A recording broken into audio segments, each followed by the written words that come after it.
Well, merong isang pumapasok ngayon sa scenario, si Manila Mayor Isko Moreno. He seems, well, he has already said that he's willing, kung siya daw ang i-endorse ni President Duterte, Well, he's okay hopeful. naman daw ngayon, and his allies say na, well, politics is addition.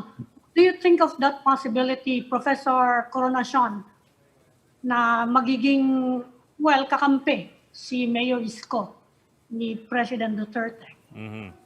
At Prof, tingin niyo ba galing sa ilong yung pagkakasabi niya ngayon na he's hopeful for presidential endorsement? O talagang seryoso siyang he's really hoping? Kasi pwede naman galing sa ilong. Alam mo yun, yung parang, kung pwede, di bakit hindi? May pwede naman ganun, di ba? Anong tingin niyo?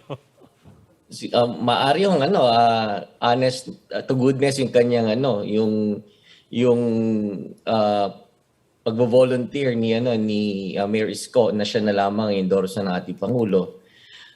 But then again, ang tanong at this point is, well, aside from the political machinery, of course, is ano ba ang value ng pag-endorso ng Pangulo? Totoo ba na ito ay makakadagdag sa tsansa na manalo si Isko Moreno sa karera na to? So, yun ang dapat nating tingnan in the next few months na would it still matter to have the President's endorsement? Well, offhand, do you think it matters? Kasi tinitignan natin yung example ni Bong Go eh. President Duterte has been pitching for him for the longest time, di ba?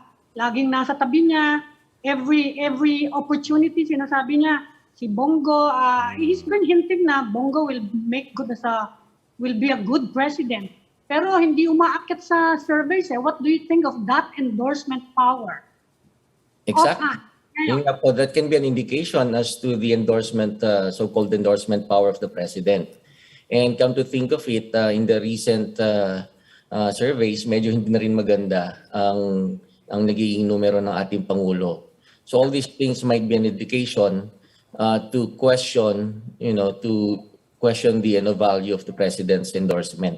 Yeah, if I may add to Dennis's Professor Coronacion's statement, I agree that the president knows that his numbers are dwindling. His base is, becoming smaller and smaller, as shown by the surveys.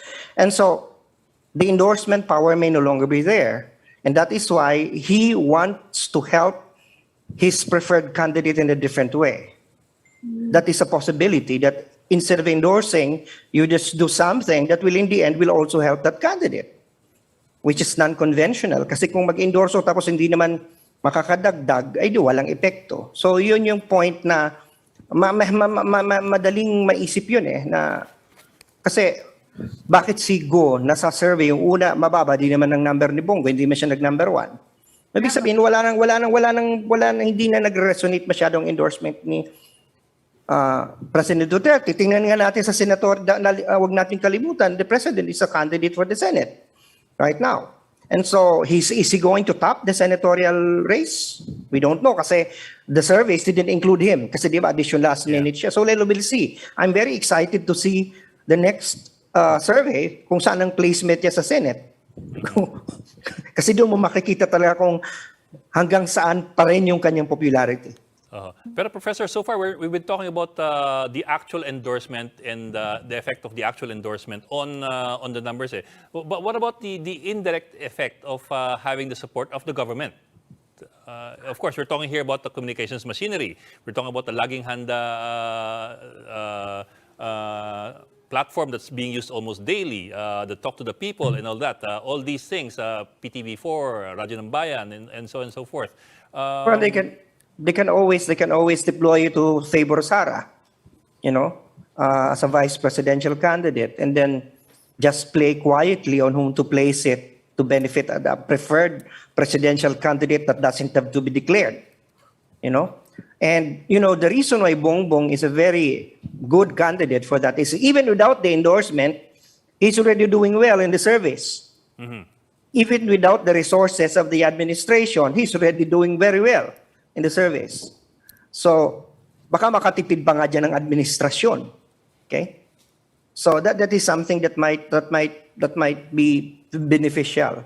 Because in the end, the major project of the president is who among these candidates will be willing to protect his interests when he's already out of power. Even if he's in the Senate, he's not exempt from being sued or from being held to court. He has no longer presidential immunity, no more presidential immunity. So who among the presidential candidates would secure him from not landing in jail or not being, hauled to court? And right now, from among the presidential candidates, a person who is very, very supportive. It's interesting because despite the criticisms against Bongbong Marcos by the president, BBM continues to support his agenda. BBM continues to mouth and parrot the same Duterte line. So medyo sabi ko nga, ano ba to, napaka-suspicious naman. But of course, you have to understand, the Marcoses are known for that. Isa naman yan sa mga virtue ng mga Marcoses, kahit tirahin mo ng gusto, hindi nila sila gumagante.